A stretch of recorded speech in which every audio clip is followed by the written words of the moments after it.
Belum. Mohon izin hadirin sekalian, acara akan segera dimulai.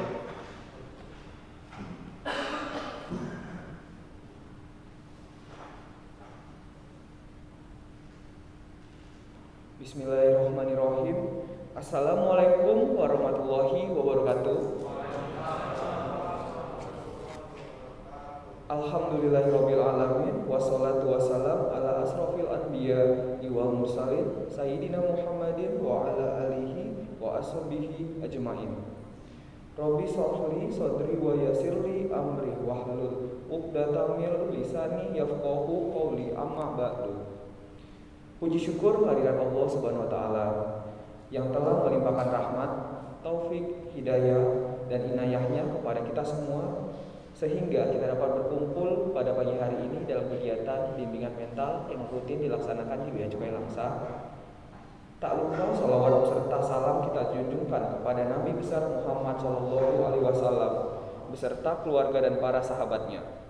Mudah-mudahan kita semua mendapatkan syafaatnya di yaumil akhir. Amin, amin, Allahu amin. Yang kami hormati Bapak Iwan Kurniawan selaku Kepala Seksi Kepatuhan Internal Pemiluhan, yang kami hormati para pejabat, fungsional, senior dan rekan-rekan sekalian di lingkungan Bea Cukai Langsa. Untuk memulai kegiatan, marilah kita dengarkan kata sambutan oleh Bapak Iwan Kurniawan selaku Kepala Seksi Kepatuhan Internal Pemiluhan. Kepada Bapak, waktu dan tempat kami persilahkan.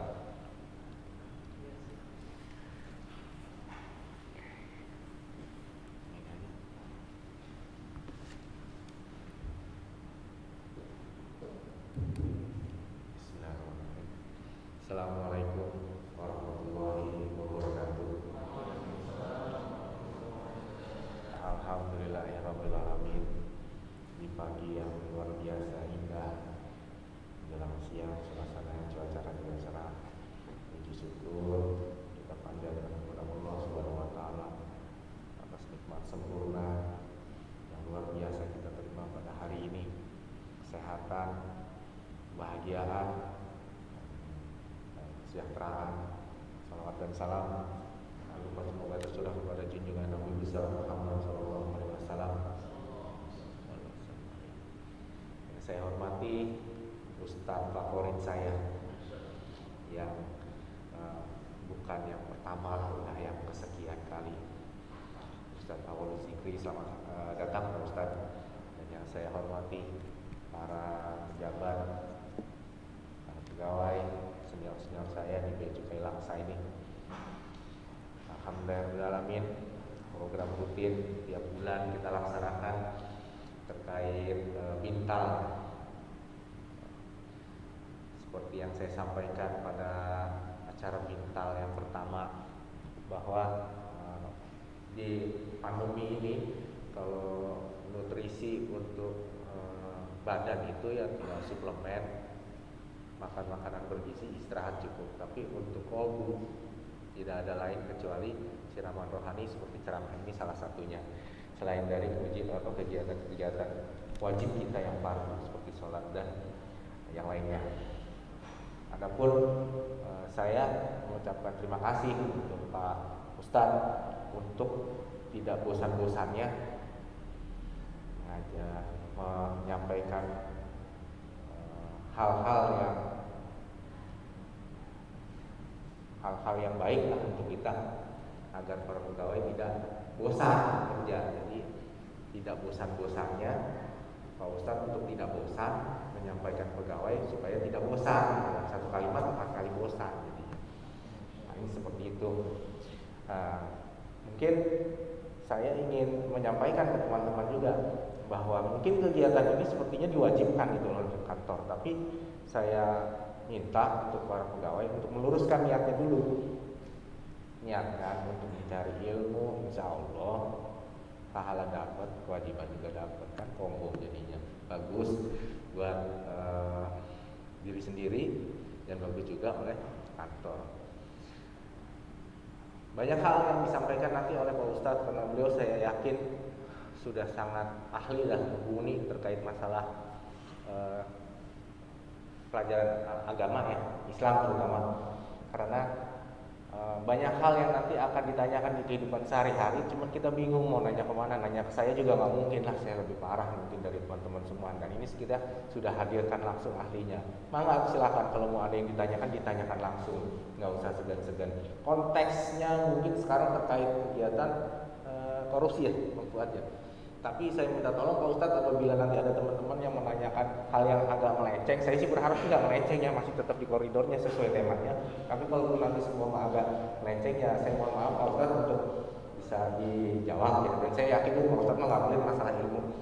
Beliau insya Allah sangat-sangat baik. Mungkin tak perlu berpanjang lebar, pembukaan dari saya sekian, mengingatkan kondisi yang sekarang ini menurut saya tidak bisa dianggap sepele ya. Terakhir closing dari saya minta tolong untuk teman-teman tetap menjaga protokol kesehatan.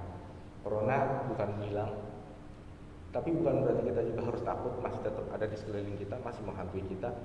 Tetap jaga protokol kesehatan. Ingat 3M, mencuci tangan, menjaga jarak, menggunakan masker. Yang sakit semoga lekas sembuh, dan yang jomblo semoga cepat-cepat jodoh. Mari kita dengarkan paparan dari Ustadz Awal Zikri. Simetriskan posisi sandaran ya. Stop stalking mantan IG-nya. Mungkin itu saja dari saya. Billahi taufiq wal hidayah. Assalamualaikum warahmatullahi wabarakatuh.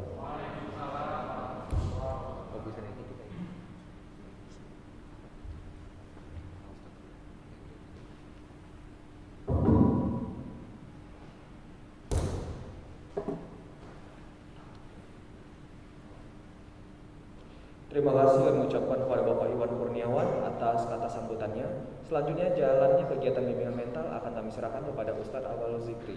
Kepada Ustadz, dengan hormat kami persilahkan.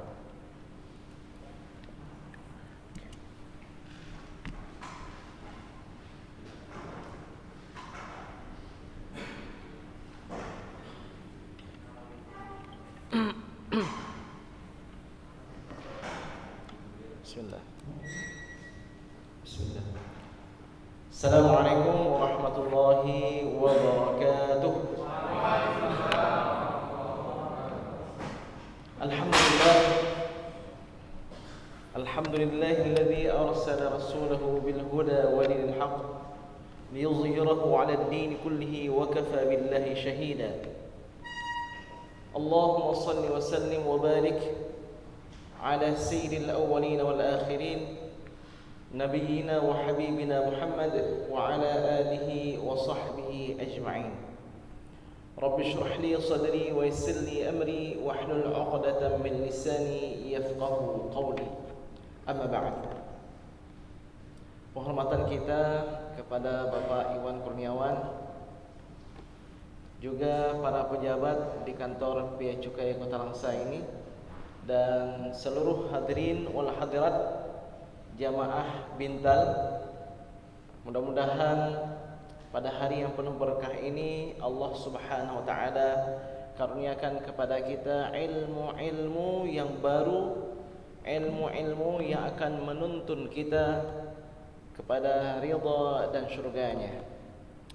Adapun mungkin sebahagian sudah pernah dengar, mudah-mudahan kajian pada hari ini bisa sebagai pengkajian ulang atau ulang kaji, lancar kaji karena sering diulang.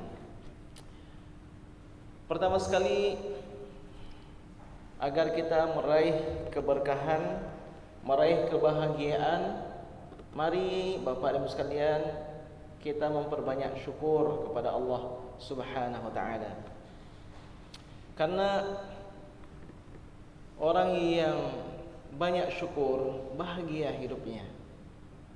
Orang yang banyak bersyukur dia akan tentram, lapang hatinya. Baik dengan Allah Subhanahu wa taala, dalam hablum minallahnya itu akan indah, karena dia malu sekiranya nikmat yang diberikan oleh Allah Subhanahu wa taala tidak dibalas dengan kesyukuran, dengan amal ibadah yang telah diberikan kesempatan oleh Allah Subhanahu wa taala. Orang yang banyak bersyukur juga akan bagus dengan hablum minan nas, dengan sesama manusia, sesama rekan kerja, sesama masyarakatnya. Dia tidak akan hasad dengki, dan dia tidak akan merendahkan atau menghina orang lain. Orang yang banyak bersyukur selalu baik kehidupannya di dunia dan di akhirat. Sebaliknya Bapak Ibu sekalian, kita lihat bencana di sana di sini karena kurang bersyukur. Permasalahan dalam rumah tangga, mengapa terjadi? Karena kurang bersyukur, baik pada suami ataupun istri. Ustaz, suami saya tuh begini. Kenapa? Karena kurang bersyukur. Kadangkala suami bersyukur, tapi istri juga tidak pandai bersyukur, nggak bisa juga. Tapi biasanya Bapak Ibu sekalian, la in syakartum la azidannakum, janji dari Allah Subhanahu wa taala, sekiranya kalian bersyukur, Allah menjanjikan tambahan. Maksudnya, kalau sang suami bersyukur, Allah akan berikan kenikmatan, sang istri juga akan menjadi istri yang baik. Ustaz, suaminya pandai bersyukur, istrinya nggak mau bersyukur. Tenang saja, Allah pasti akan berikan tambahan. Kalau tidak tambahan berupa kebahagiaan dalam rumah tangga, mungkin Allah tambahkan istri satu lagi.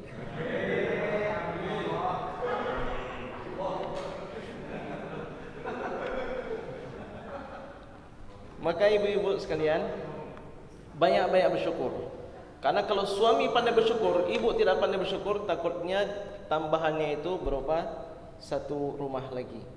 Tapi kalau seandainya ibu bersyukur, maka nikmat tersebut akan dijaga untuk ibu, dan ibu pun insyaAllah akan tetap menjadi bidadari yang terbaik di dunia dan di akhirat. Amin, amin ya rabbal alamin.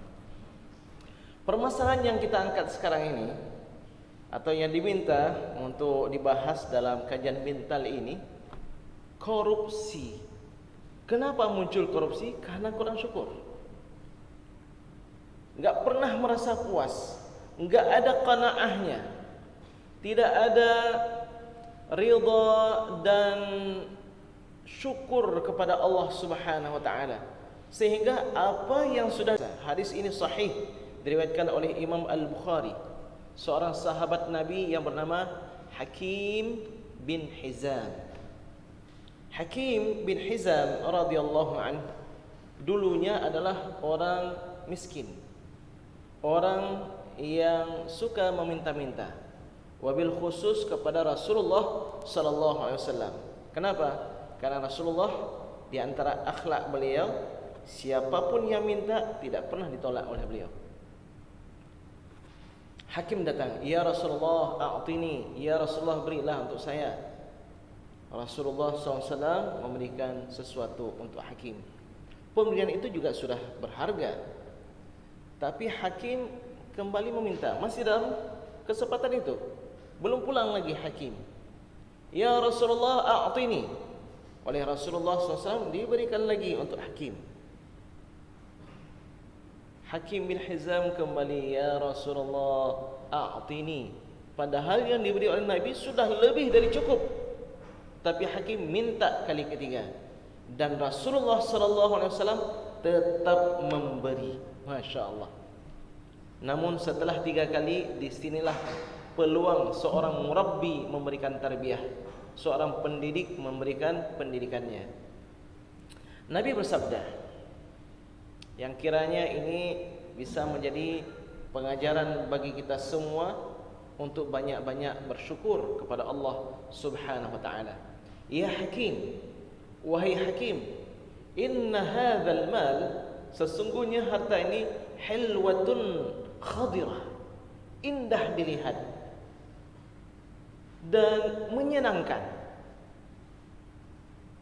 manis dan menyenangkan. Faman akhadhahu bisakhawati nafs, siapa yang mengambil harta ini dengan jiwa qanaah, jiwa ridha, merasa puas dengan yang Allah bagikan, barakallahu lahu fi malih, Allah akan berikan keberkahan pada hartanya. Baik-baik bersyukur Bapak sekalian, akan ada keberkahan. Ya. Wa man akhadhahu, Kemudian Nabi SAW mengingatkan, ada kelompok yang kedua, orang yang mengambil harta bistishrafin nafsin, dengan jiwa yang tamak, dengan jiwa yang tidak pernah merasa cukup, dengan jiwa yang kalau bahasa kita rakus. Lam yubarik fihi, Allah enggak akan berikan keberkahan pada hartanya. Kalladzi ya'kul wa la yashba', perumpamaannya sama seperti orang yang makan enggak kenyang-kenyang. Makan enggak kenyang-kenyang. Ada orang punya penyakit demikian sekalian. Dah makan 2 piring enggak kenyang. Berhentinya kenapa? Karena perutnya enggak sanggup lagi. Tapi belum kenyang lagi. Apa itu? Penyakit busung, lapar atau bagaimana?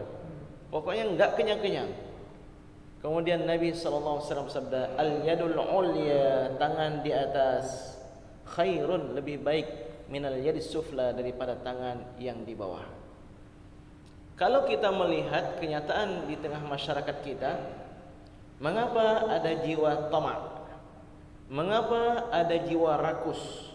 Mengapa ada semangat untuk korupsi? Bahkan korupsi katanya kalau di negara seberang di bawah meja. Di bawah meja korupsinya. Berapa ya? Oke. Ada negara yang lain di atas meja terang-terangan. Ini enggak cukup 50 juta, Pak. 50 juta beres. Enggak 50 juta enggak beres. Tapi kalau di Indonesia bukan di bawah meja, bukan di atas meja. Meja-meja yang sekalian dikorupsikan. Nauzubillah, subhanallah. Tapi insyaallah kita selalu melihat dengan pandangan yang jauh, pandangan yang positif. Karena Nabi SAW, tafa'alu bi khair, beroptimislah, tajiduhu, kalian akan mendapatkannya. Saya selalu optimis melihat bagaimana perkembangan semangat menuntut ilmu yang ada di masyarakat Indonesia, wabil khusus misalnya di kantor Bea Cukai ini. Bayangkan, kita sudah pernah mengkaji tentang harta haram. Kali ini kita membahas tentang korupsi. Berarti luar biasa semangat kita. Memang ingin kita jadikan korupsi dan koruptor itu musuh bersama. Musuh bagi agama, musuh bagi bangsa, musuh bagi kita semua. Luar biasa. Ustaz bicara aja, tapi di belakang enggak. Insyaallah enggak demikian. Kalau kita sudah semangat, minimal sering diulang, maka dia akan tertancap dengan kuat. Pepatah Arab mengatakan, al-amru idza takarrara, segala sesuatu jika terus berulang-ulang, taqarrara, dia akan tertancap dengan kuat. Bayangkan sekiranya di hadapan para muslimah pakai jilbab, besok pertemuan pakai jilbab. Saya pernah melakukan hal demikian kepada mahasiswi saya yang memakai pakaian agak ketat, yang jilbabnya masih kurang pas atau tidak pakai kaos kaki. Setiap pertemuan saya ingatkan itu, setiap pertemuan kita ingatkan, sehingga kali keempat, kali kelima malu kita masuk kelas kalau nggak pakai kaos kaki, sibuk direpetin sama ustaz itu. Diharapkan bukan hanya di ruang perkuliahan, di mana-mana, semua ustaz, semua kita, setiap muslim dan muslimah menyampaikan kema'rufan, kebaikan, maka dia akan tertancap dengan sangat kuat. Maka kebaikan itu dinamakan dengan ma'ruf. Apa arti ma'ruf? Dikenal. Kejahatan dinamakan dengan mungkar. Apa arti mungkar? Dipungkiri. Dari kata-kata nakara. Ya, artinya apa? Jarang-jarang didengar. Dulu itu kemungkaran jarang-jarang kita dengar. Pencuri di kampung sana ditangkap ramai-ramai. Na'udzubillah, ada perzinaan. Itu mungkin 3 tahun atau 5 tahun yang lalu pernah terjadi. Namun sangat disayangkan karena faktor medsos, Facebook, Instagram, Twitter, kemungkaran hampir menjadi kema'rufan. yang seharusnya jarang-jarang kita dengar, tapi banyak diekspos. Dan ini tidak baik Bapak sekalian. Allah Subhanahu wa taala tidak suka yang namanya jahr, yaitu diungkit-ungkit, dibesar-besarkan, kecuali dalam kondisi dizalimi. La yuhibbullahu al-jahra bis-su'i minal qawli illa man zulim. Kecuali dizalimi baru boleh kita menyuarakan kebatilan yang sedang terjadi. Kalau tidak, lebih baik didiamkan, dalam arti tidak diekspos. Karena kalau kemungkaran ini terus dimakrufkan, maka ketika ketangkap pasangan selingkuh, enggak masalah, di sana gitu juga, kemarin pun gitu juga, sehingga hilang rasa malu itu. Maka saya tidak setuju yang namanya mungkar itu diubah menjadi ma'ruf. Baik, sekarang sudah terlanjur banyak kemungkaran menjadi ma'ruf. Bagaimana caranya? Yang ma'ruf harus lebih ma'ruf. Maka diantaranya adalah dengan transfer ilmu, dengan pengajian, dengan bimbel ini. Ustaz, tapi saya bukan ustaz, bagaimana saya ingin menyuarakan kebaikan, kebenaran? Saya enggak belajar di Mesir, saya bukan alumni dari perguruan tinggi Islam, saya bukan tamat S1, S2, S3 di perguruan tinggi Islam. Tidak mesti Bapak sekalian. Karena pesan Nabi kepada umat beliau, tanpa beliau pisahkan, ini alumni ini alumni ini alumni ini. Pesan Nabi, ballighu anni walau ayah. Sampaikan dariku walaupun satu ayat. Satu ayat yang Bapak dan Ibu ketahui, sampaikan satu ayat. Dan itu kemestian, amar ma'ruf nahi mungkar. Jadi amar ma'ruf nahi mungkar enggak mesti dengan pedang, enggak mesti dengan terang-terangan.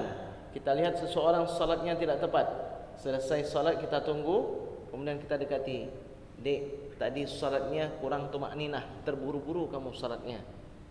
Tumakninah itu rukun penting dalam salat. Demikian kita sampaikan. Itu amar ma'ruf nahi mungkar.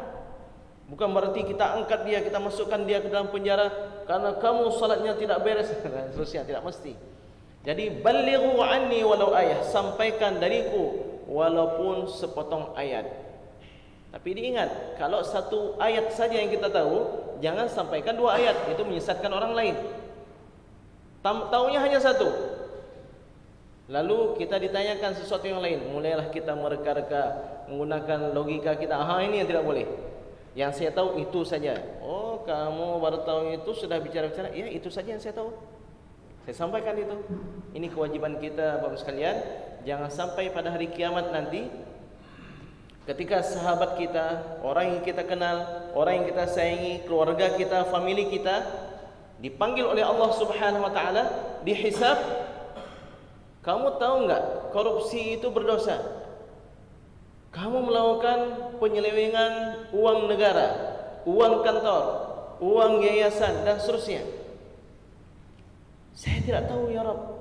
Saya kira itu hak saya, karena saya selaku yang berwewenang di bidang itu. Apakah sahabatmu tidak mengingatkan kamu tentang hal tersebut? Maka di waktu itu orang yang sedang dievaluasi oleh Allah Subhanahu wa taala akan mengatakan, tidak ya Rabb, panggil saudaramu. Dipanggillah bapak dan ibu yang ada di kantor bea cukai. Kamu tahu itu kemaksiatan, kenapa kamu tidak ingatkan dia? Saya kira itu urusan pribadi-pribadi ya Rabb. Tidak. Bukankah orang-orang Bani Israel dilaknat oleh Allah Subhanahu wa taala karena sebab mereka diam? Lu'ina alladhina kafaru min Bani Israel ala lisani Dawud wa Isa bin Maryam. Orang-orang Bani Israel dilaknat melalui lisan Nabi Daud dan lisan Nabi Isa, dzalika bima asaw wa kanu ya'tadun, karena mereka bermaksiat dan mereka melampaui batas. Apa maksiat dan melampaui batas yang mereka lakukan sehingga mereka dilaknat? Kanu la yatanahawna 'an munkarin fa'aluh. Mereka tidak mencegah daripada kemungkaran ketika mereka melihatnya. Ternyata diam saja dari kemungkaran itu disebut oleh Allah Subhanahu wa taala sebagai pelaku maksiat dan pelaku yang melampaui batas. Na'udzubillah summa na'udzubillah. Jadi mudah-mudahan dalam kalimat-kalimat penting atau dalam bimbel pertemuan kita kali ini, Bapak sekalian, ada beberapa materi yang kiranya menjadi amanah. Karena Bapak dan Ibu sudah mendapatkan ilmu, amanah ini untuk pribadi Bapak dan Ibu sekalian dan juga amanah untuk disampaikan kepada yang lain. Kita mulai dengan sebuah hadis yang diriwayatkan oleh Imam Ad-Darimi juga Ibnu Abi Syaibah dari seorang sahabat Nabi, Mu'adz bin Jabal.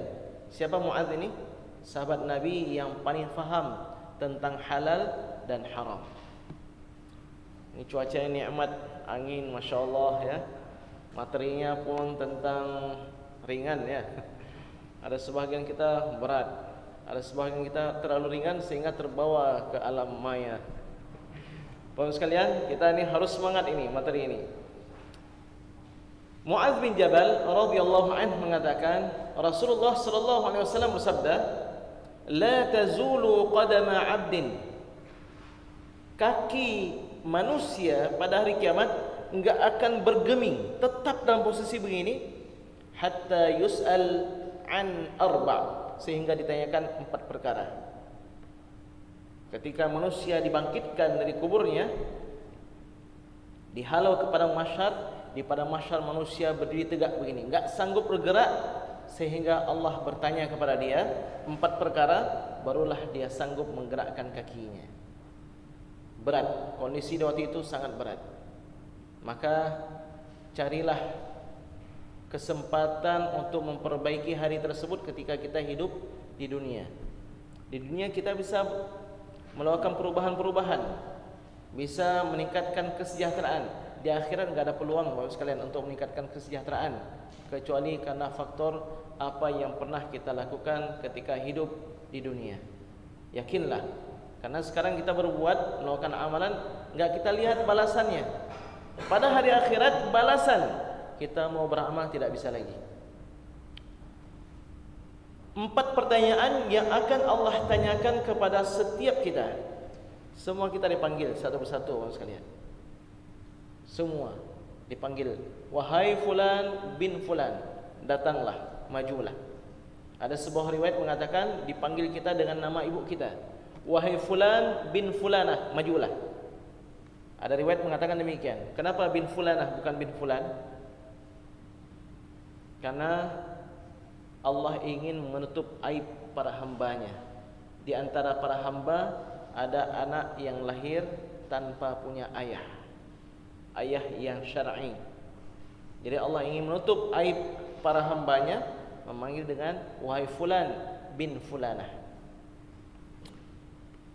4 pertanyaan tersebut, yang pertama, an umrihi fima afnah, umurnya apa yang sudah dia gunakan. Evaluasi sekalian, evaluasi sebelum dievaluasi oleh Allah Subhanahu wa taala. Apa jawaban kita? Kalau saya alhamdulillah, mudah-mudahan bisa saya jawab, ya Rabb, 6 tahun saya di pesantren, di usia 18 tahun saya berangkat ke Mesir. Di Mesir berapa lama? 20 tahun menuntut ilmu. Alhamdulillah, ya kan? Kemudian 6 tahun di SD, kemudian ya pesantren 6 tahun dan berangkat ke Mesir. Lebih kurang demikian. Kita semua harus siapkan jawaban umur apa yang telah kita gunakan.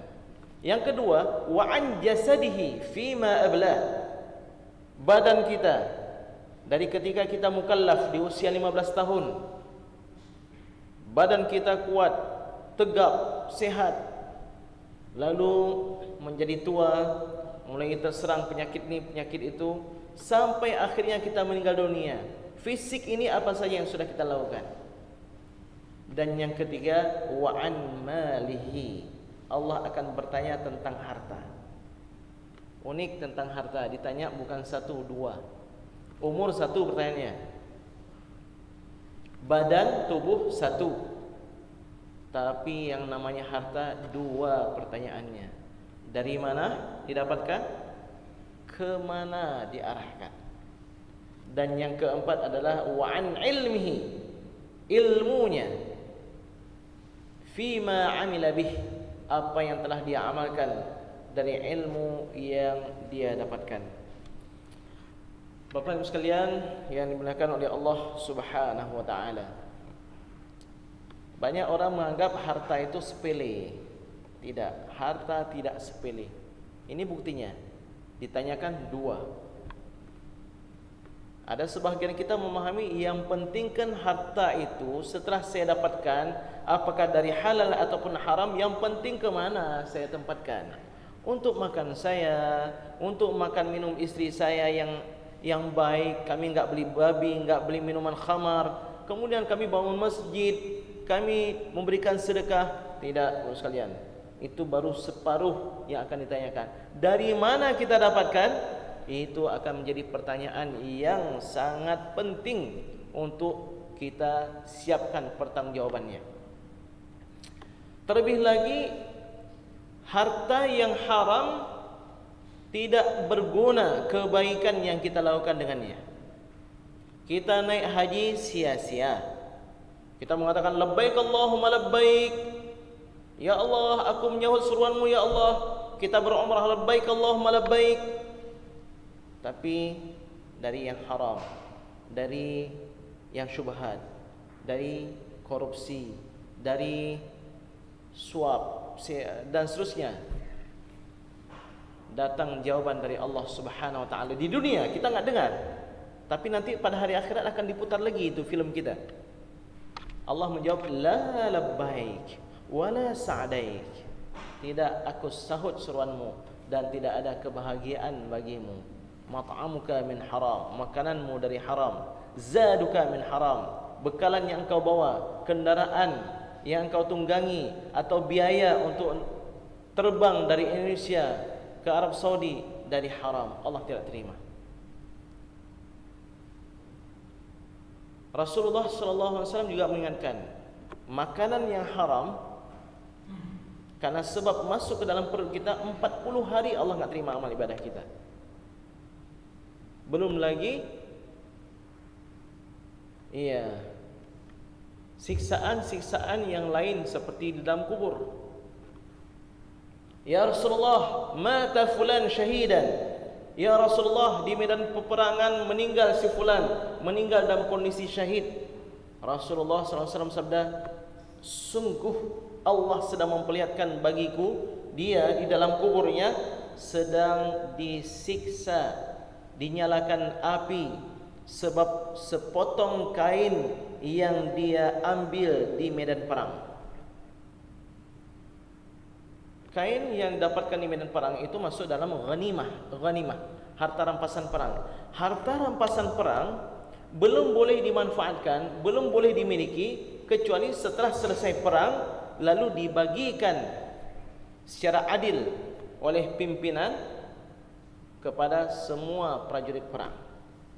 Jadi sang sahabat ini luar biasa, sahabat yang ikut perang bersama Nabi, hidup di masa Al-Quran turun, hidup di masa melihat Rasulullah SAW secara langsung, mencium tangan Rasulullah SAW, memeluk Rasulullah SAW, tapi tetap disiksa di dalam kuburnya. Dia dapatkan sepotong kain, kemudian dia manfaatkan, dia gunakan untuk dirinya. Sepotong kain tersebut menyalakan api, membakar dirinya di dalam kuburnya. Terperanjat para sahabat. Na'udzubillah, na'udzubillah. Datang sahabat yang lain membawa sepasang sandal. Ya Rasulullah, ini sepasang sandal aku dapatkan di medan perang juga ya Rasulullah. Belum dibagi harta ghanimah sudah aku miliki ya Rasulullah. Rasulullah SAW bersabda, sungguh sekiranya engkau tidak mengembalikan kedua sandal tersebut, engkau mati juga akan menyalakan api neraka di dalam kuburmu. Na'udzubillah, summa na'udzubillah.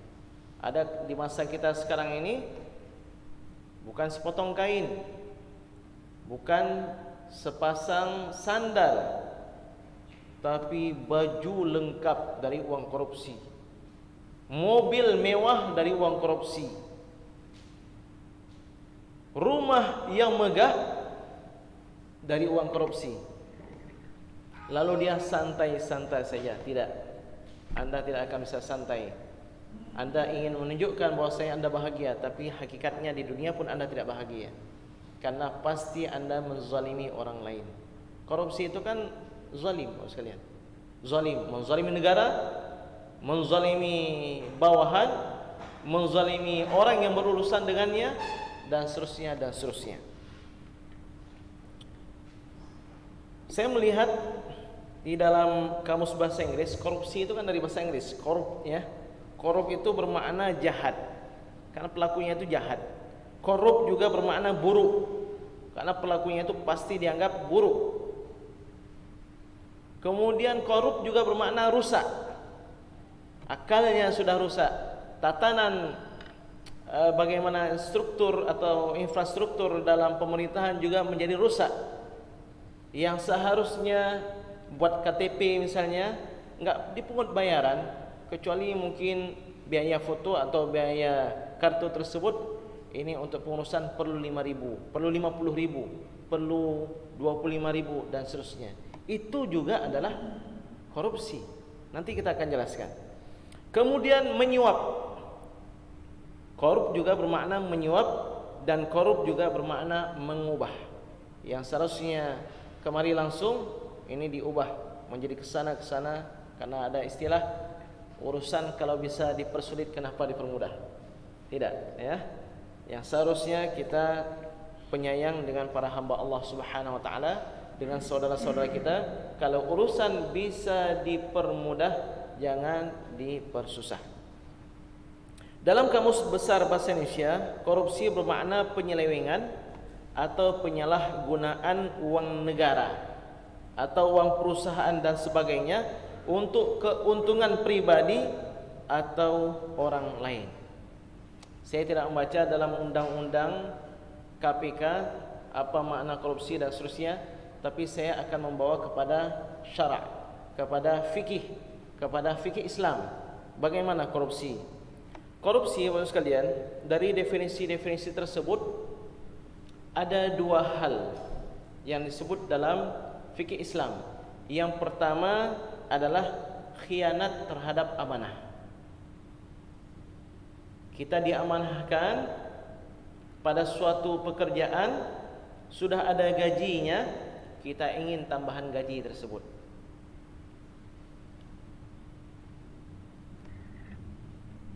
Pada masa Rasulullah SAW, Rasulullah itu kan punya amil, lembaga zakat. Ada namanya Ibnu Latbiyah. Ibnu Latbiyah ini salah seorang amil. Dia pergi ke sana kutip harta zakat, pergi ke sana kutip zakat. Setelah dia kumpulkan, datang utusan dari Nabi SAW untuk diambil semua harta zakat yang sudah dikumpulkan oleh amil zakat, yaitu Ibnu Latbiyah. Ibnu Latbiyah, dia katakan dari gudangnya, ini harta zakat, yang ini hadiah yang diberikan untuk saya oleh para yang mengeluarkan zakat. Disampaikan kepada Rasulullah SAW. Rasulullah SAW memerah wajah beliau dan beliau bersabda, kalau dia duduk di rumahnya, di rumah orang tuanya, apakah akan datang orang memberikan hadiah itu untuk dirinya? Masya Allah. Maksudnya apa? Wahai Ibnu Latbiyah, kamu mengira itu hadiah orang untuk kamu. Kalau memang hadiah untuk kamu, kamu duduk di rumah orang tuamu, orang akan datang memberikan hadiah untuk kamu. Ini bermakna orang memberikan hadiah untuk kamu karena kamu itu sebagai amil zakat. Dan kaedahnya hadiyatul ummal suhtun. Memberikan hadiah kepada orang yang punya wewenang dan jabatan yang mengurus suatu urusan, karena urusan tersebut itu adalah suhtun. Suhtun itu bermakna suap. Suhtun itu juga bermakna penyelewengan dari amanah yang telah diberikan. Jadi kalau petugas KTP misalnya, gajinya sudah ditentukan 2,5 juta. Dia merasa nggak cukup 2,5 juta itu. Setiap orang buat KTP minta tambahan 50.000, ongkos 50.000. Padahal memang sudah itu tugas dia. Maka 50.000 itu adalah khianat terhadap amanah. Allah Subhanahu wa taala berfirman, "Wa man ghalla", barang siapa yang berkhianat dengan amanah, ya'ti bima ghalla yaumal qiyamah, dia akan membawa apa yang dia khianat dari amanahnya. Ada orang pada hari kiamat membawa 10 bakwan. Kenapa? Karena korupsinya korupsi bakwan. Yang pada hari kiamat di dunia pernah berkhianat, korupsi 1 mobil Avanza, itu juga akan dibawa pada hari kiamat. Oh, bagus juga Ustaz, kalau begitu saya ingin korupsi. Korupsi apa? Avanza, Innova, kalau bisa pun Ustaz Pajero. Kenapa? Kan nanti saya bawa pada hari kiamat. Orang lain jalan kaki, kita naik kendaraan. Sekarang ini karena salah memahami. Bukan dia kendarai, tapi kendaraan tersebut yang dikhianati itu akan diletakkan di lehernya, dia bawa, dia pikul. Bayangkan bagaimana berat sekali. Na'udzubillah. Siapa yang mengambil sejengkal tanah bukan hak dia, oleh Allah Subhanahu wa taala 7 lapisan bumi itu akan diletakkan lehernya, lalu diperintahkan oleh Allah untuk dibawa kepada mahsyar, untuk dibawa ke tempat hisab. Na'udzubillah, summa na'udzubillah. Jadi pesan Nabi sallallahu alaihi wasallam, wahai Ibnu Latbiyah, apakah kalau kamu duduk di rumah hadiah tersebut akan datang kepada engkau? Tidak. Harta tersebut datang karena engkau sebagai amil zakat, dan engkau telah mendapatkan bagianmu daripada jatah sebagai amil zakat. Maka begitu juga dengan kita yang sudah mendapatkan gaji, yang sudah diputuskan berapa untuk kita, lalu oleh kita ambil peluang ini dari orang-orang yang bisa kita zalimi. Ini merupakan salah satu bentuk khianat terhadap amanah. Lain lagi dengan pada masa Umar Ibn Khattab radhiyallahu anhu. Imam Al-Baihaqi meriwayatkan bahwa Umar sering diberikan hadiah oleh seseorang, sering diberikan hadiah sebelah paha kambing, atau lahma jadur, yang lebih tepat adalah sebelah paha unta. Pada suatu hari, orang tersebut sedang dalam sebuah perkara, menghadap kepada Umar Ibn Khattab radhiyallahu anhu. Dia sedang bermasalah dengan orang lain. Di waktu itu orang tersebut mengatakan, wahai Amirul Mukminin, tolong lepaskan saya dari masalah ini sebagaimana lepasnya daging dari tulang unta yang dipanggang. Maksudnya apa? Dia ini mengingatkan kepada Umar yang sering memberikan paha unta. Umar Ibn Khattab radhiyallahu anhu mengirimkan surat kepada seluruh gubernurnya bahwasanya jangan kalian terima hadiah, karena dia itu adalah suap, karena dia itu adalah sogok. Bapak-Ibu sekalian yang dimuliakan oleh Allah Subhanahu wa taala, korupsi bisa bermakna suap juga, seperti yang kita katakan tadi. Suap dalam bahasa Arab dikatakan rishwah.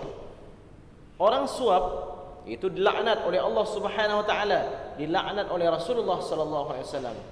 Bahkan Imam Ahmad meriwayatkan 3 orang yang dilaknat karena sebab suap. Yang pertama, ar-rashi, orang yang memberikan suap. Yang kedua, wal murtashi, yang terima suap. Dan yang ketiga, warraish, perantara antara yang penyuap dan yang menerima suap. 3 golongan ini semuanya dilaknat oleh Allah dan dilaknat oleh Rasulullah sallallahu alaihi wasallam. Ustaz, saya seumur hidup enggak pernah suap. nggak pernah juga terima uang suap. Jadi alhamdulillah saya aman. Bapak pernah nggak menjadi perantara antara orang yang memberikan suap dengan penerima suap? Maksudnya bagaimana Ustaz? Ada seseorang mengatakan, Pak, ini agar urusannya lancar ini, saya ada sedikit ini yang bisa saya berikan. Kepada siapa bagusnya saya berikan? Oh, bukan saya Pak, bukan saya.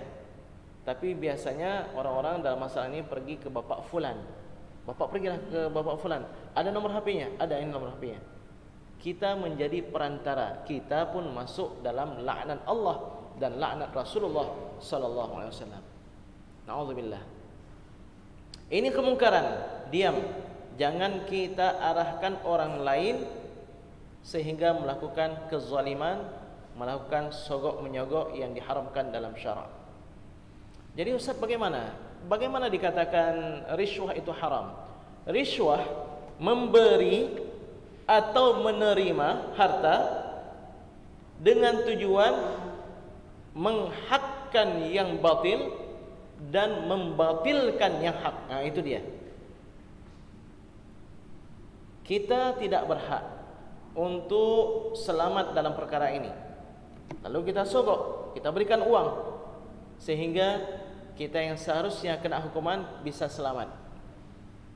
Ini dikatakan riswah. Atau dalam contoh dalam perekonomian Islam, misalnya dalam fikih muamalat, ya, sebuah perusahaan besar menerima karyawan 10 orang. Perusahaan ini besar dan karyawannya pun gajinya besar-besar, sehingga ratusan orang mendaftar. Lalu dibuatlah seleksi. Yang terima hanya 10. Ketika dibuat seleksi, keluarlah pengumuman nomor 1 sampai 10, lalu 11 sampai selanjutnya. Ternyata na'udzubillah seseorang berada di nomor 11. Berarti nggak lulus dia. Di bawah tertulis, yang lulus harap segera melapor kepada panitia untuk daftar ulang. Pergi dia ke panitia, Pak, saya nomor 11. Oh, berarti Bapak nggak lulus. Berarti Bapak nggak lulus. Ada cara nggak Pak supaya saya lulus? Ya, ada cara nggak supaya saya lulus? Ada caranya. Bagaimana? 50 juta. Bayar 50 juta, besok pengumuman sudah bertukar. Yang 11 nomor kita naik ke nomor 10. Yang nomor 10 turun ke nomor 11. Ini namanya apa? Riswah, sogok, suap. Yang dia itu juga masuk dalam kategori korupsi secara umum. Kita enggak berhak menjadi berhak, orang lain yang berhak menjadi tidak berhak karena sebab kita memberikan sesuatu. Itu dilaknat oleh Allah, dilaknat oleh Rasulullah sallallahu alaihi wasallam. Namun sekiranya kita nomor 10 daftar ulang, Pak, diminta ini ya, KTP, diminta ijazah dan seterusnya ini Pak, sudah lengkap. Iya Pak, dan juga uang 50 juta. Loh, kok nggak masuk Pak? Kok nggak disebutkan di pengumuman sana? Pak, yang mau masuk kemari ramai. Kalau Bapak nggak mau, ya nggak masalah, kita terima yang lain. Kita sebenarnya berhak atau tidak? Berhak, tapi kita dizalimi oleh pihak panitia. Maka kalau kita memberi uang 50 juta tidak dikatakan suap. Riswah berdosa, iya berdosa yang terima. Sedangkan kita tidak berdosa. Kenapa? Karena kita adalah orang yang sebenarnya berhak tapi dizalimi menjadi tidak berhak. Masya Allah ya. Ibnu Hajar Al-Asqalani dalam kitab Fathul Bari, beliau mengatakan seseorang ketika memberi kepada orang lain itu ada 3 niatnya.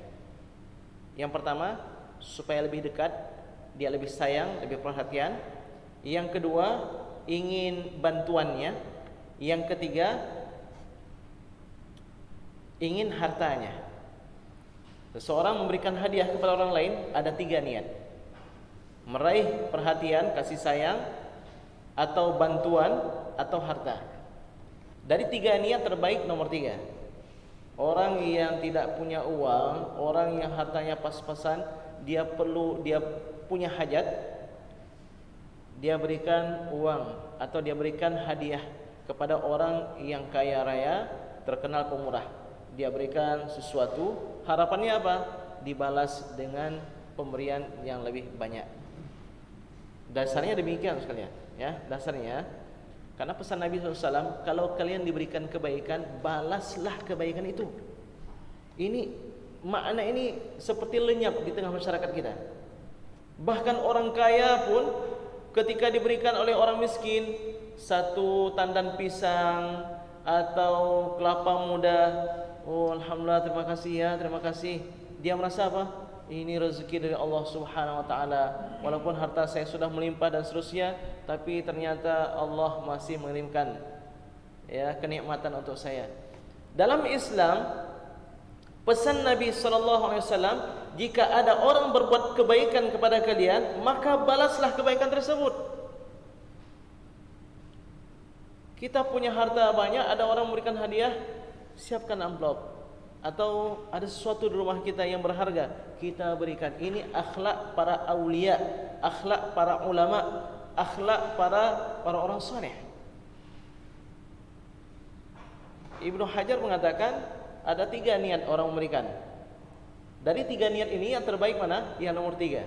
Tapi dengan syarat, kalau dia memberi, jangan dia beri dengan keterpaksaan. Kalau dia memberi dengan keterpaksaan, dia akan memutarakan dirinya. Karena boleh jadi orang yang diberikan itu membalas, boleh jadi nggak balas. Ya. Jadi karena itu, kalau kita ingin mengharapkan hartanya, berilah sewajarnya yang tidak ada takalluf. Takalluf itu membebankan diri sendiri. Kemudian dari 3 tersebut, yang terbaik yang nomor 2 adalah yang pertama, untuk meraih kasih sayangnya, perhatiannya. Ya. Boleh jadi kita ingin melakukan sesuatu, tapi kalau misalnya nggak diperhatikan akan sulit. Itu boleh. Ya. Kita ingin meraih perhatiannya. Biasanya kalau kita sudah memberikan sesuatu, teringat dia. Apakah sesuatu itu ilmu ataupun harta? Ada hubungan. Oh, si fulan itu pernah, si fulan itu pernah, si fulan itu pernah.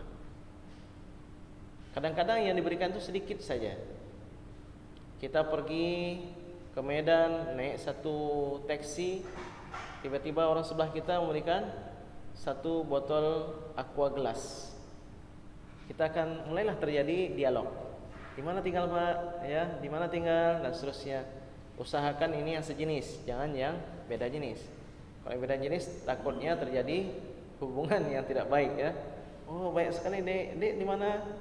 Saya tinggal di Langsa. Di mana? Sudah menikah atau belum? Belum. Waktu tanya umur ternyata lebih tua dia pada kita. Ya. Bapak sekalian yang dimuliakan oleh Allah Subhanahu wa taala, niat yang ketiga yang terbaik adalah yang nomor 2. Kita bersedekah dengan tujuan ingin mendapatkan bantuan dari dia.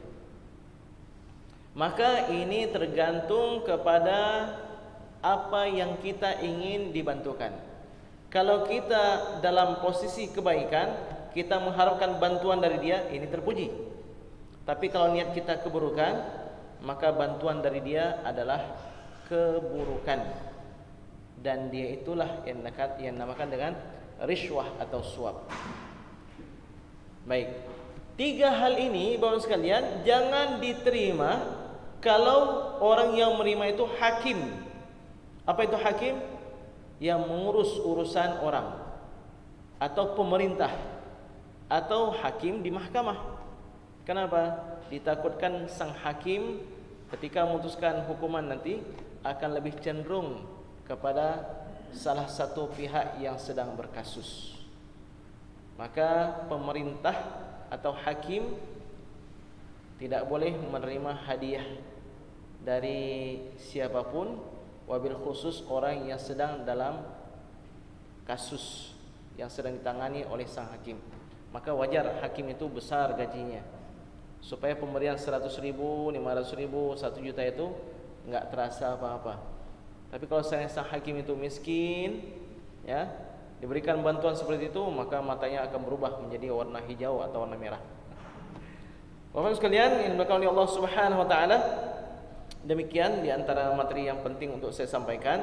Jadi mari sama-sama kita bersihkan hati kita, diri kita, darah kita, daging kita dari harta yang haram, termasuk di antaranya adalah harta yang didapatkan dari uang korupsi. Begitu bahayanya uang korupsi, apalagi masuk ke perut anak-anak kita. Maka akan terbentuklah jiwa-jiwa yang keji, jiwa-jiwa yang gemar melakukan maksiat, jiwa-jiwa yang akan terus melanjutkan kezaliman orang tuanya. Kenapa? Harta haram itu akan tetap menuju ke dalam neraka. Darah daging kita yang tumbuh dari neraka, dari yang haram, juga harus dibakar, dibersihkan dengan api neraka. Ibadah kita menjadi sia-sia, silaturahmi kita menjadi sia-sia, bahkan puncak ibadah pun walaupun kita syahid di jalan Allah Subhanahu wa taala menjadi sia-sia disebabkan harta-harta yang haram, dari korupsi, dari suap menyuap, sogok menyogok, dan seterusnya dan seterusnya. Mungkin di dunia kita merasa selamat, saya berhasil menipu mereka, saya berhasil menipu negara, tapi di akhirat semuanya dievaluasi oleh Allah, dimuhasabahkan, dihisabkan oleh Allah Subhanahu wa taala. Min aina, dari mana didapatkan, wa fima anfaqah, dan kemana dia gunakan. Mudah-mudahan Allah Subhanahu wa taala memberikan taufik kepada kita agar harta yang kita dapatkan murni halal, membawa ketenangan bagi diri kita, membawa ketenangan dalam rumah tangga kita, dan kita pun akan tenang, bahagia, baik ketika kita sedang di atas bumi ataupun kita sedang berada nantinya di dalam perut bumi, dan juga pada hari yang tidak ada yang bisa selamat kecuali yang membawa hati yang bersih, qalbun salim, yauma la yanfa'u malun wala banun, yaitu hari kiamat, hari yang tidak ada manfaat harta dan juga anak, illa man atallaha biqalbin salim, kecuali yang menghadap Allah dengan hati yang bersih. Hati yang bersih. Dari mana hati yang bersih dapatkan? Bukan hanya dari zikrullah. Imam Ahmad bin Hanbal ditanyakan, wahai Imam, bagaimana untuk mendapatkan hati yang bersih? Dengan memakan makanan yang halal. Memakan makanan yang halal, insyaAllah hati anak kita bersih. Lihatlah Bapak sekalian, anak-anak kita yang dari dulu kita upayakan tidak masuk ke dalam perut mereka kecuali yang jelas halalnya. Jangankan yang haram, yang syubhat pun kita hindarkan. Lihatlah anak-anak kita bagaimana. Pasti mereka anak-anak yang bersih, anak-anak yang terdidik, cinta kebaikan, benci kepada dosa, benci kepada kezaliman, dan seterusnya dan seterusnya. Mudah-mudahan Allah Subhanahu wa taala berikan taufik dan inayah kepada kita. Amin amin ya rabbal alamin.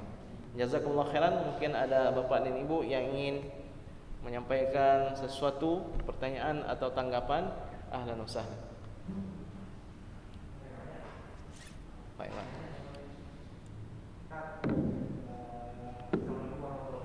Waalaikumsalam. Sedikit pertanyaan, sebenarnya ini sudah membaca lama, agak-agak menggelitik adalah menurut saya terkait masalah yang niat pemberi di poin yang ketiga. Niat pemberi di poin yang ketiga itu kalau saya sampaikan tadi memberikan sesuatu kepada orang. Cuma ini saya agak ingkar besar. Seorang hamba Allah dia bersedekah, memberikan sesuatu sedekah dan infak apa gitu.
Allah. Barakallahu fikum. Yang luar biasa, niat memberi dengan penuh keikhlasan tapi mengharapkan balasan. Boleh atau tidak? Ikhlas. Apa arti ikhlas?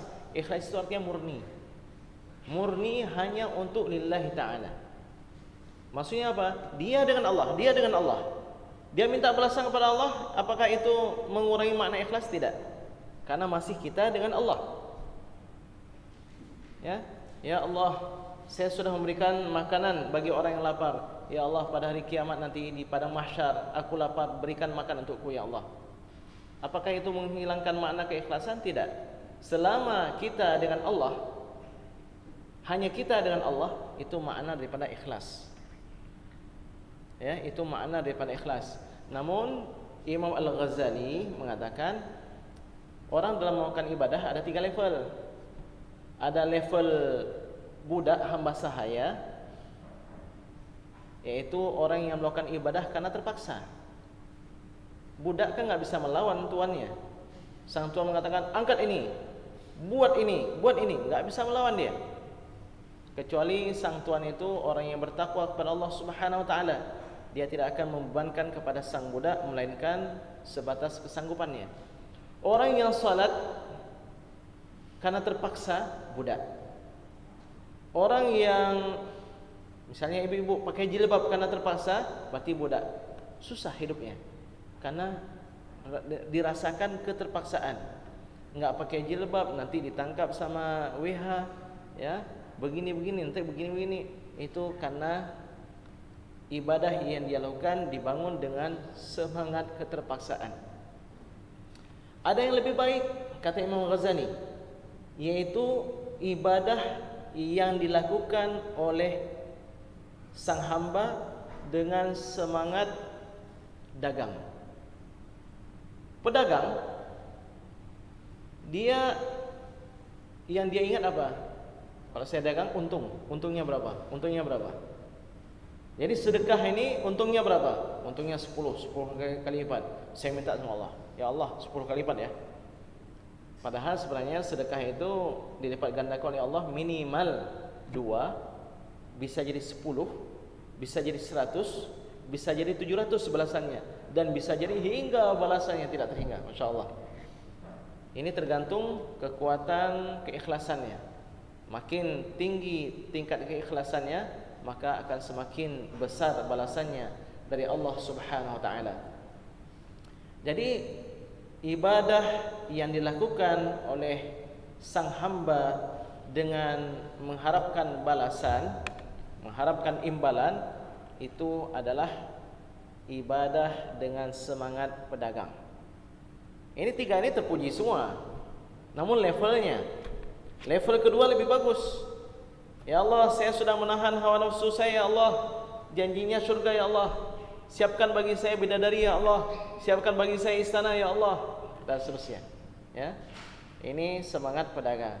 Dan ada semangat atau level yang lebih tinggi, yang paling tinggi, yang ketiga, yaitu dikatakan oleh Imam Al-Ghazali, ibadah yang dilakukan oleh orang-orang yang merdeka, yaitu ibadah yang dilakukan hanya demi mengharapkan ridha Allah. Ridha Allah. Apa maksudnya? Agar engkau senang ya Allah, agar engkau cinta kepadaku ya Allah. Yang diharapkan itu, aku melakukan ini ya Allah agar engkau tersenyum melihatku. Dan kita mensucikan Allah dari berwajah, dari berhidung, mata, bagaimana dan seterusnya. Tapi agar engkau senang denganku ya Allah, agar engkau ridha kepadaku ya Allah. Itu adalah ibadah orang yang paling merdeka. Ibadah yang dia lakukan itu dengan penuh semangat, ruhnya, khusyuknya ada. Ibadahnya bukan seperti bangkai, tapi ada ruhnya, ada semangatnya. Orang yang melakukan ibadah seperti ini, menurut sekalian, Masya Allah, ibadah yang terbaik. Dan Allah jika sudah ridha akan memberikan pemberian yang terbaik, lebih baik daripada yang beliau berikan kepada hambanya yang meminta. Kita punya anak, kita punya murid, kita punya karyawan. Pak, kalau saya kerja ini berapa Pak? Sekian. Betul Pak ya? Betul. Tapi ada seorang karyawan, seorang anak, seorang murid nggak pernah bertanya-tanya. Tapi semua yang disuruh dibuat dengan terbaik. Lambat atau cepat kita akan berpikir, ini selalu minta, ini selalu minta, wajar dia minta. Tapi ini luar biasa ini, nggak pernah minta, tapi yang dia buat selalu terbaik. Ini wajar, ini saya berikan sesuatu yang terbaik. Mungkin ditinggikan derajatnya, mungkin ditinggikan ini dan seterusnya dan seterusnya. Jadi sekalian, ibadah yang kita lakukan, misalnya sedekah, mengharapkan balasan dari Allah Subhanahu wa taala, nomor 2. Ya, masih lumayan. Levelnya masih lumayan, pertengahan. Tapi sekiranya dia melakukan ibadah hanya dengan mengharapkan ridha dari Allah Subhanahu wa taala, itu jauh lebih hebat lagi. Tapi tidak salah. Karena Rasulullah SAW menganjurkan kepada kita, di antara doa yang diajarkan oleh beliau adalah Allahumma inni as'aluka ridhaka wal jannah. Ya Allah, aku mengharapkan ridhamu dan juga syurgamu. Berarti Rasulullah SAW mengajarkan kepada kita doa tersebut. Berarti mengharapkan balasan boleh terpuji. Ya Rasulullah, kalau seandainya saya melakukan ini bagaimana? Bagimu syurga. Ya Rasulullah, kalau seandainya saya mati syahid di medan perang bagaimana? Bagimu syurga. Rasulullah SAW sering memberikan motivasi syurga. Berarti dia itu juga tidak terlarang. Namun ditakutkan suatu saat dia akan futur, lemah semangatnya. Dia hanya teringat syurga dan neraka, dia lupa dengan ridha Allah Subhanahu wa taala. Orang yang level di atas itu insyaallah akan istiqamah terus. Baik yang dia lakukan itu segera mendapatkan balasannya atau tidak dari Allah, tidak peduli dia. Karena apa? Dia ingat akhirat dan ingat ridha. Bapak sekalian, orang yang sering berinteraksi dengan Allah Subhanahu wa taala, dia akan merasakan langsung. Bayangkan Bapak sekalian, yang kita buat misalnya sesuatu kita bersihkan, ya, bersihkan masjid, bersihkan musalla, maka kita akan mendapatkan istana, ya. Ada sebuah hadis. Siapa yang mengeluarkan kotoran, debu atau sampah atau apa dari masjid, Allah akan bangunkan baginya istana syurga. Itu hadis Nabi sallallahu alaihi wasallam. Terdapat dalam salah satu kitab hadis yang 6, yaitu kitab induk hadis. Ada juga orang yang melakukan tersebut enggak teringat dia dengan istana, enggak teringat, tapi memang lillahi ta'ala. Akan beda Bapak sekalian, akan beda. Sama seperti orang melakukan ibadah mengharapkan balasan, pingin mana balasannya Allah, dengan orang yang melakukan ibadah tidak mengharapkan balasan dari Allah tapi hanya ridha Allah Subhanahu wa taala. Dia akan merasakan kebersamaan Allah dan suasana di waktu itu sangat indah. Contoh lain yang lebih mendekatkan kita kepada makna ini. Seorang suami berbuat baik kepada istri, ada balasan. Dia buat baik, diberikan balasan. Makin dia buat baik, makin diberikan balasan. Akan terus luar biasa. Tapi suatu saat sang istri tidak membalas kebaikan kita. Apa yang terjadi? Kenapa ini? Ini kok ada yang lain ini? Coba saya cek dulu HP-nya. Jangan-jangan sudah mulai ada yang japri dia. Dan seterusnya. Berbeda dengan orang yang ketika menikah itu, semangat saya memang ingin berbuat kebaikan kepada istri saya. Mau dibalas atau tidak dibalas itu bukan urusan saya. Dia terus buat kebaikan. Dicaci maki oleh istrinya, dia buat. Kenapa? Memang saya itu menikah menjadi suami dia karena saya ingin melakukan kebaikan untuk dia. Beda enggak? Beda. Suatu saat sang istri dalam kondisi sulit, dalam kondisi operasi, dalam kondisi nyawanya diambang antara hidup dan mati, baru dia tahu ternyata yang memberikan ginjal itu adalah suaminya yang selama ini dirahasiakan oleh sang suami. Bagaimana? Suatu saat sang istri akan, Masya Allah, ternyata engkaulah penyelamatku, engkaulah ini dan seterusnya. Berbeda. Maka begitu juga dengan orang yang beribadah lillahi ta'ala, ada semangat yang berbeda dalam ibadah yang dilakukan. Tapi tidak salah mengharapkan balasan itu, Pak. Insyaallah. Jazakallahu khairan. Ada lagi pertanyaan Bapak sekalian? Sudah aman ya? Alhamdulillah. Baik, mudah-mudahan kajian kita bermanfaat, baik bagi diri saya, karena orang yang memberikan peringatan itu evaluasinya lebih besar, ya. Dan orang yang sudah dapat ilmu juga evaluasinya lebih besar. Waduh Ustaz, kalau tahu kami enggak hadir hari ini. Tidak demikian. Ilmu itu untuk memberikan cahaya. Ilmu itu penerang dalam kehidupan kita. Pada hari kiamat ada seseorang yang orang-orang di waktu itu berkumpul semua melihat dia. Kenapa? Karena orang ini perutnya itu ususnya keluar, terburai, dan dia berputar-putar di sekitar ususnya yang sudah terburai seperti itu. Sehingga orang-orang berkata, "Wahai fulan, kenapa engkau ini? Bukankah engkau dulu yang mengajak kami kepada kebaikan, yang mencegah kami daripada kemungkaran?" Sambil berlinangan air mata dia katakan, "Benar, benar. Aku mengajak kalian kepada kebaikan, tapi aku enggak pernah buat. Aku mencegah kalian daripada kemungkaran, tapi aku buat." Jadi ini adalah orang di antara manusia yang paling berat siksaannya di hari kiamat. Maka ustaz-ustaz itu berbahaya itu. Ya, kalau saya dia dapatkan ilmu, dia punya ilmu tapi dia tidak amalkan. Dan pada hari yang berbahaya ini, bapak dan ibu sudah menjadi ustaz dan ustazah karena sudah mendapatkan ilmu tentang hal ini. Maka juga akan dievaluasi oleh Allah Subhanahu wa taala. Maka sekalian mari sama-sama kita saling mengingatkan, ya. Kebersamaan itu indah dengan ada saling mengingatkan. Kita ingin kalau masuk surga bukan surga pas-pasan, tapi surga yang paling tinggi. Dan itu diraih dengan ilmu dan juga amalan. Kewajiban kita 3, menuntut ilmu, mengamalkannya, dan menyampaikan. Kalau nggak ada ilmu, berarti 3 ini kita nggak dapat. Karena ilmu adalah syarat yang pertama. Setelah kita punya ilmu, tinggallah kita amalkan dan kita sampaikan kepada orang lain. Kita tidak ingin masuk surga sendiri-sendiri, karena tidak indah ketika di surga hidup kita hanya sendiri.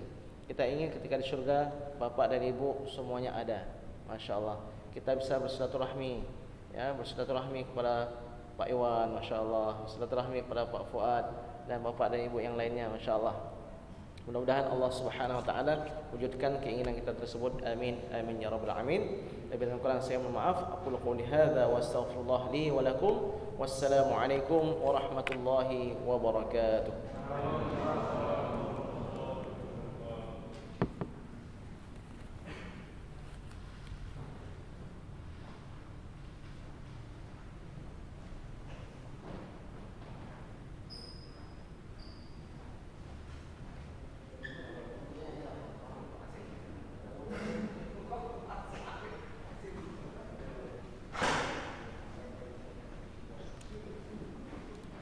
Terima kasih kami ucapkan kepada Ustaz Awal Zikri atas bimbingan mental yang telah dilaksanakan. Kami dan seluruh panitia mengucapkan permohonan maaf apabila dalam penyelenggaraan kegiatan terdapat kesalahan maupun tidak cocokan. Wabillahi taufiq wal hidayah. Wassalamualaikum warahmatullahi wabarakatuh.